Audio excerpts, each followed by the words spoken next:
የጀምረው ደግሞ ከእርስ በርስ ማለት እንድንጣላ አትፈልግማ። እኔ በጣም ማከብር ሰው ነህ። እኔ ያልገባኝ ነገር ቤካ አስተዛዛኝ ነው ወይስ አስታራቂ? የሆነ ለአስተዛዛኝነት የተላከ ሰው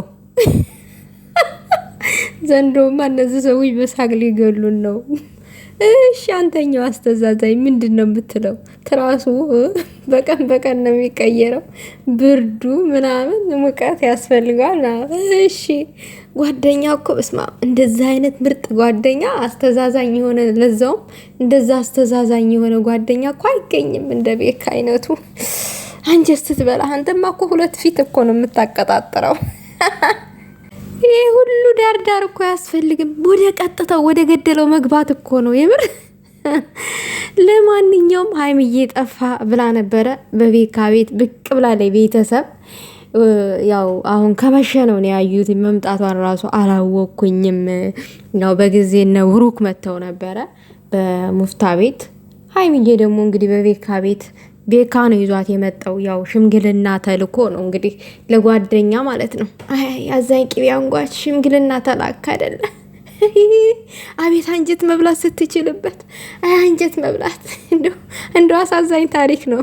በጣም የሚያሳዝን ታሪክ ነው የነገርካት ለሀይሚ እና ለሀይሚ ብቻ ሳይሆን ለእኛም አንጀት የሚበላ እንደው ውስጥ እግር ራሱ የሚያሳክክ ታሪክ ነው የነገርከን።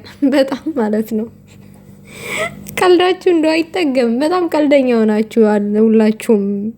ሀይሚ ደግሞ የእናንተን ቀልድ አዳማጭ ሆናለች።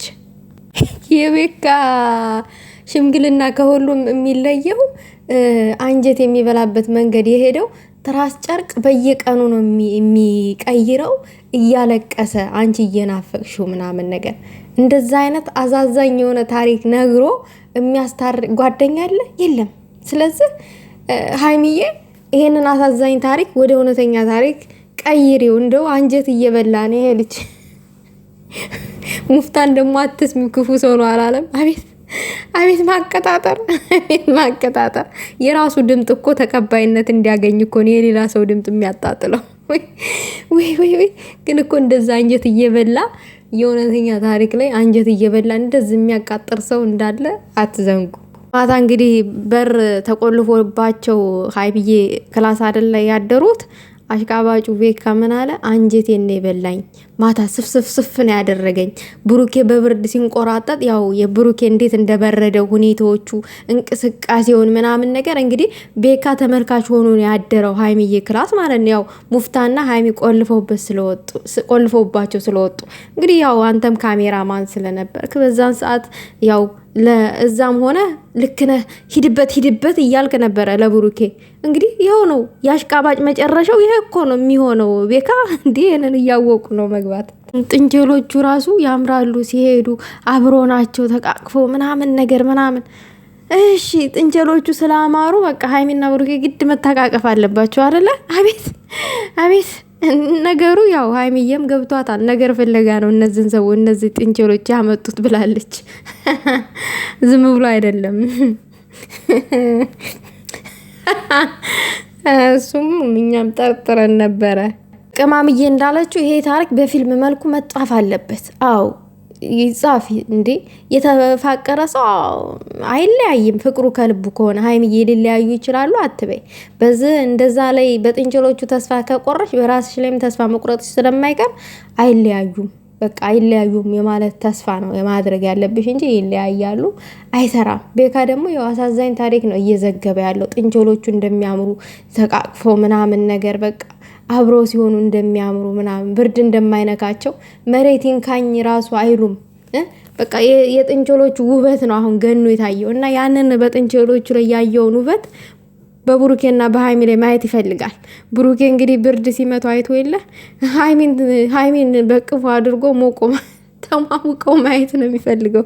በቃ የሆነው የፊልሙ መደምደሚያ የሚሆነው ግን እንደዛ አዝጋችሁን መጨረሻ ላይ ብታስደስቱን ጥሩ ነው ማለት ሽምግልና ልካችሁ ምናምን ነገር ማለት ነው። እንደ ሀሳብ ነው ይሄ የራሴ ሀሳብ ነው። ይህ ሀይሚዬ እያለች ያለችው ቤቱን ሰርፕራይዝ ሲያደርገኝ በሰዓቱ ደስተኛ ነበርኩ። የራሴም ክፍል ነበረ።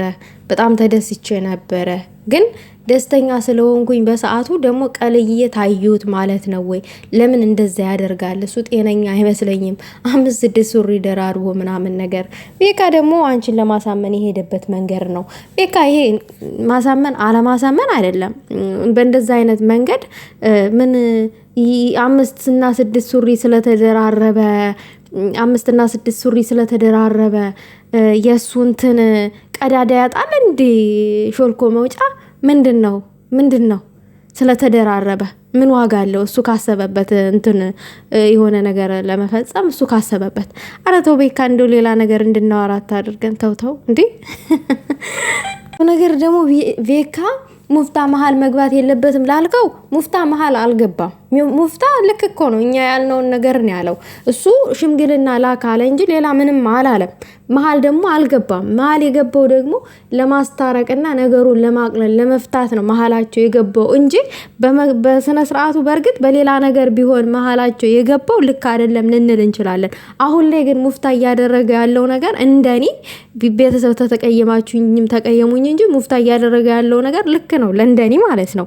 ምክንያቱም እዚህ ጋር ሽምግልና ሲላክ አላየንም። እሱን ተውትና አፈቅርሻለሁኝ ተብሎ ተንበርክኮ የቃል ኪዳን ቀለበት ሲታሰርላት አላየንም።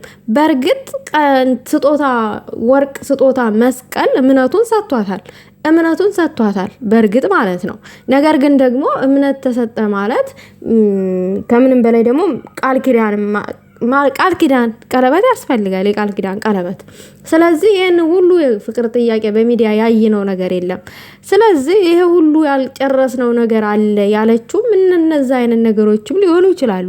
ስለዚህ ሙፍታ በመሀል ገብቶ ሽምግልና ይላክ አለ እንጂ ሙፍታ ላይ ምንም ስህተት አላየንም፣ እንደ አሳብ ማለት ነው። ቤካ ሙፍታ በመሀል ገባ ምናምን ላልከው፣ ሙፍታ በመሀላቸው አልገባም። ይሄ በመሀል መግባት አይደለም። በመሀል መግባት ማለት ብሩኬ አሁን ላይ ሽምግልና ልላክ እያለ ቢያከላክል ያ በመሀል መግባት ይባላል። አሁን ግን ነገሮቹን ለማቅለልና መፍትሄ ለማስገኘት ነው እያደረገ ያለው እንጂ ሙፍታ ጋር እኔ ስህተት አልታየኝም። ይቅርታ እንደ ሀሳብ። ሀይሚም እዚች ጋር ጀምራ ያው ቤካ ያስቋረጣት ነገር አለ። አንተ ጓደኛዬ የምትለው ምንም ነገር ሳይጀምር አለች። ዛት ሚንስ ምንም ነገር ሳይጀምር ያው አቋርጠዋል ማለት የፈለገችውን እናንተም የተረዳችሁት ነገር ሊኖር ይችላል እዚህ ጋር። ያም ሆነ ይህ ብሩኬና ሀይሚ ይዋደዳሉ። መዋደዳቸው ካልቀረ ብሩኬ ደግሞ በክብር ሽምግልና ይላክ። ባጭሩ ጭቅጭቅ አያስፈልግም። ይሄንን ነው እኔ ማለት እንፈልገው። ሌላው ነገር ደግሞ ማንኛውም ሰው ሴት ልጅ እንዳለው ልክ መጠን ላይክ ከሴት ልጃቸው የሚጠብቁት ክብር ሊኖር ይችላል። የቤተሰቦች ክብር ይጠበቅ ነው በአጭር አማርኛ ማለት ነው። እና በጤናው ከሆነ ክብሬን ዝቅ እያደረገ ነው ያለው። ጤነኛ ከሆነ አሁን ላይ እያደረገ ያለው ብሩኬ ነው እያለች አለችው።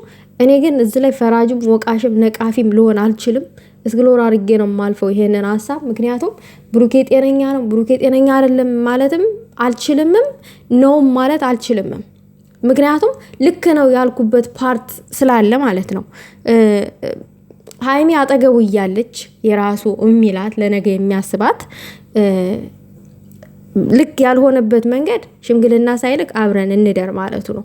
ሌላው ነገር ደግሞ ሀይሚ አምነው ቤት ውስጥ እስከኖረች ድረስ አሁን አብረን እንደር ስላላት ሳታምነው ጥርጣሬ ውስጥ በመግባቷ ይሄ አንደኛ የሆነ እንድጨናነቅ አድርጎኛል። ምክንያቱም እንዳስብ አድርጎኛል ሌላ ነገር። ምክንያቱም ሀይሚን ብሩኬ ለሌላ ነገር ቢፈልጋት ደጋግሜ የምነግራችሁ ነገር ቢኖር ማለት ነው ለራሱ የሆነ ለጊዜያዊ ስሜት ቢፈልጋት እጁ ላይ አይደለችም ወይ የኖረችው? ሀይሚን ያጣታል ወይ ነው? ሀይሚ አብሮ አይደለችም ወይ ነው? እስከ ዛሬ ድረስ አብሮ አልነበረችም ወይ ነው? እንዲህ ምንድን ነው ነገሩ? እዝጋ እጁ ላይ እኮ ነች። ምን ሆናችሁ ነው? እንኳን እጁ ላይ ሳትሆን ሀይሚን ሌላ ከሱ ርቃ እንኳን ብትኖር እጁ ማስገባት እትትት ብሎ ወንድ ልጅ እኮ ነው እጁ ማስገባት ያቅተዋል እንደ የሆነ ነገር ለማድረግ። ስለዚህ ሙሉም ለሙሉም ፈራጅ አልሆንም ብሩኬ እንደዛ አይነት ነገር ላይ እኔ እንጃ አልጠረጥረውም። እንደዛ አይነት ስህተት ይፈጥራል ብዬ ማለት ነው። በእርግጥ ወንድ ልጅ ነው፣ ሴጣን ያሳስታል እንዳለ እሱን በዚህ እንወስነው። ኮቤካ ሀይሚን የሚያከብራት ከሆነ የሚወዳት ከሆነ ቤተሰቦቿን የሚወድ የሚያከብር ከሆነ ደግሞ አንተ ማለት ያለብህ ለብሩኬ ሽማግሌ ከሆንክ እውነት ሽምግልና ላክ በልና ምከረው። ጥሩ ነው።